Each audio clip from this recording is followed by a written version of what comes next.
It's time for the Savvy Realtor Podcast. I'm Walter Storholt alongside Angie Cole, the owner and broker in charge of A. Cole Realty, serving you throughout the Triangle, teaching you about the ins and outs when it comes to buying or selling a home.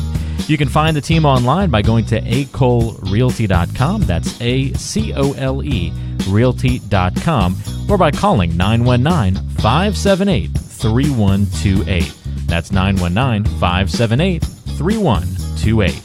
And now it's time for one of the top realtors in the Triangle, Angie Cole, and the Savvy Realtor Podcast. Well, Angie, I wanted to spend a couple of minutes on today's show talking about some buyers and questions that they should ask before they buy their next home. And these are questions they should ask themselves. I want you to tell us why these are important questions people should be asking, and then also how you help them find the answers if they don't know it off the top of their head. First on the list is, have I checked my credit? You talked a little bit about this in the first segment of the show today about credit and mortgage questions and that kind of thing. But obviously, this is a first starting point for a lot of buyers. Yeah, most definitely. But as far as, checking your credit to see where it's at, most general public, or potential buyers, they have no idea where that number needs to be in order to make sure that they're in a position to buy a home. And remember, whenever it comes to looking at credit scores, a lender is going to take the middle score. Now, it's not the average, but it's just the middle score. So say you have a 500, a 600, and then an 800. The lender will take the 600 score. So again, it's the middle score. But if you're wondering where your credit lies, go ahead and speak with a lender now to have them run it, because if you're not where you need to be in order to qualify for a loan or the type of loan program that you prefer or that would be best suited for you, they can give you guidance on what you need to do to increase that credit score. So instead of running it on your own in some sense or double checking it, just go ahead and speak with a lender and get that extra guidance and direction to improve your credit score, like I said, if needed. Yeah, go ahead and kind of get it from the horse's mouth in a way to, exactly, so to speak. Have you checked your credit? That's a good question to ask, but do it with a lender, and you kind of just save yourself some steps in the process. Another question to ask yourself if you're looking to buy a home: how long do I plan to live in this home? Why would that be important for somebody to kind of be thinking in advance that way? Most definitely. Well, first of all, our familial statuses can quickly change, right? Maybe at first you are buying the home as an individual, a single person. Are you planning on being in that home forever? Because if you are, do you ever plan on maybe getting married one day, having children, having animals?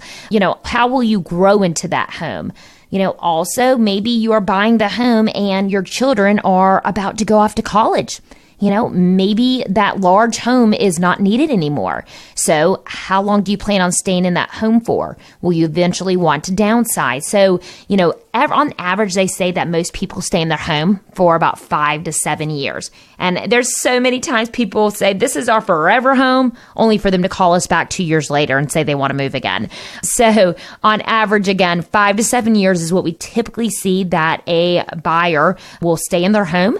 So just think about what your plans are for the future. Maybe there's a job promotion that's coming up that you might want to take. Maybe that job promotion means that you're moving to a different state. So yes, that's definitely things to be thinking about as far as how long you plan on living in the home. Yeah, it's a really good question to ask yourself. Just kind of think forward a little bit. Doesn't necessarily mean life's going to play out exactly how you're planning or thinking, but you can at least be prepared for some of those moving pieces. Angie, another great question someone should ask themselves as they're getting ready to move. By the way, if you're just joining us, you're listening to the Savvy Realtor radio show with Angie Cole. We're talking about some of these questions you should ask yourself before you buy a home. Ask yourself, can I afford the costs of fees beyond the down payment? Things like closing costs and moving expenses. It's a little bit more expensive to move than just the cost of the home. Most definitely. When buying a home, whether you're paying cash or you are financing a home, there's always closing costs that are attached to that. There can be attorney fees, there can be lender fees, taxes, prorations, your home and insurance, prorations. So make sure that above and beyond the down payment, you have the funds needed for actual closing to take place. And the best way to go about that is you can get a good faith estimate from the lender that you're working with to give you the rundown on this is the price point of the home you're purchasing. This is the amount of down payment that we said you need in order to buy this home. And these are the amount of closing costs you will need to close on this home. Remember, not all loans require a down payment. Also, there are ways to negotiate where the seller can pay for your closing costs as well. I would say that the market that we're in right now, that's not as common, but it definitely can be done. And so there are a lot of moving parts when it comes to purchasing a home. Also, what will your moving expenses look like? Do you need a moving truck? Do you plan to buy new furniture? So, buying a home is not just a down payment. There is definitely more beyond that. All great questions so far. Here's another one, and you kind of use this buzzword already, Angie, dream home. Ask yourself, are you looking for your dream home or just your, next home? What do those differences mean to most folks, Angie? Yeah, I would say a dream home has every potential, upgrade, bells and whistles, just everything is perfect. What you've always visualized, that perfect home would look like. Where a next home might be more of a stepping stone for you. So I would say a dream home is, this is exactly what I want. I will be in this home forever. It's my final home.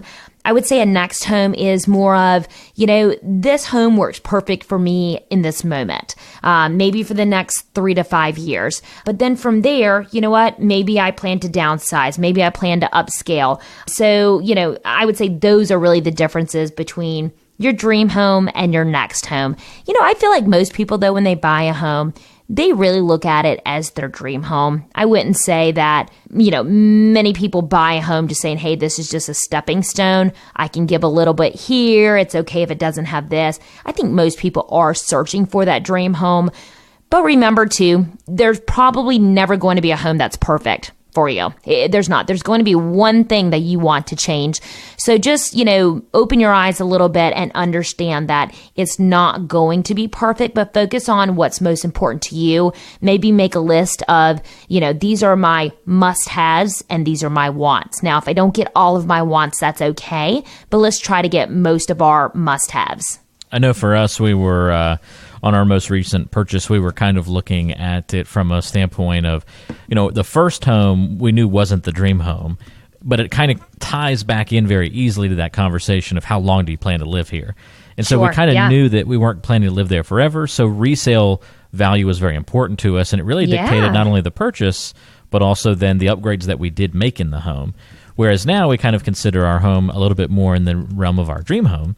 And so, we're making upgrades and doing some choices that it's like, well, we're not really worried about resale value here. You're making it exactly this is how our house. you want we're living in it. We'll worry about that later, Exactly. So you did have that kind of transition where you had kind of more of a next home and then now your dream home, which is amazing. Dream home, or at least the home that has the potential for us to live here for 20, 30 or more years. Yeah. Obviously, life will throw you curveballs from time to time, and you never know if that's going to be the actual plan. But at least the potential was there, so we were making our plans and choices from that perspective.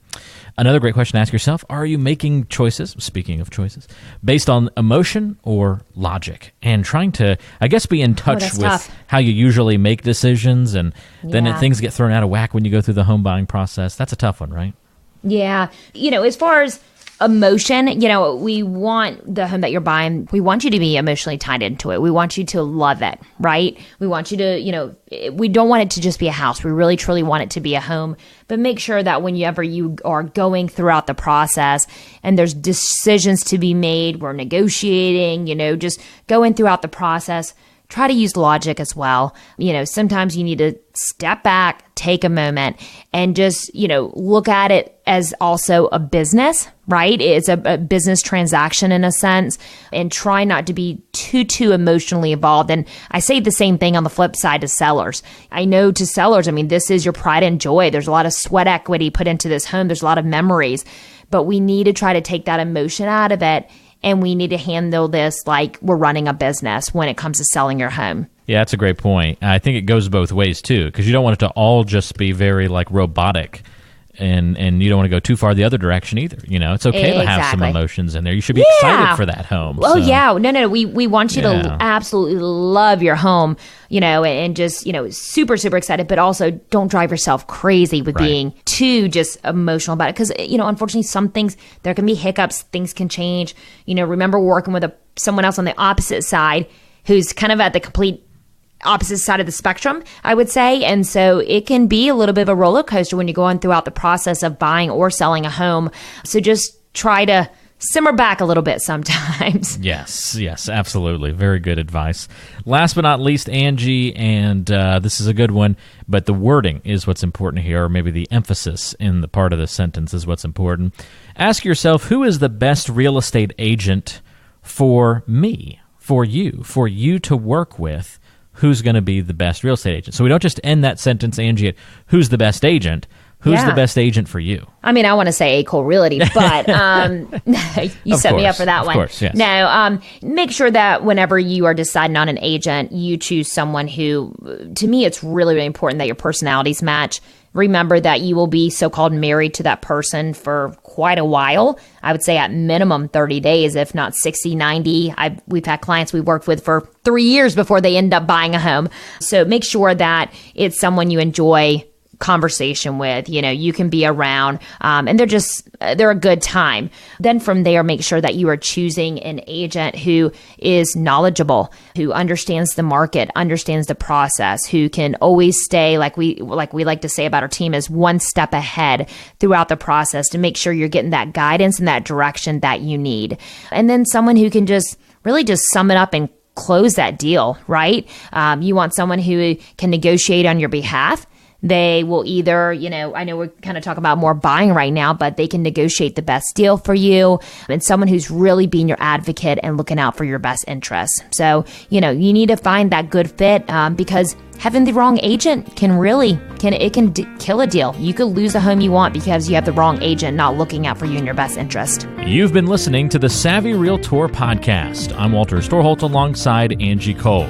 She's the owner and broker in charge of A. Cole Realty here in the Triangle. And if you have questions for Angie, we invite you to go online to acolerealty.com. Listen to past podcast episodes on the website, read the blog, and all the great information, including the option to find a home right there on the website. That's acolerealty.com. And you can also call Angie with your questions, 919-578-3128.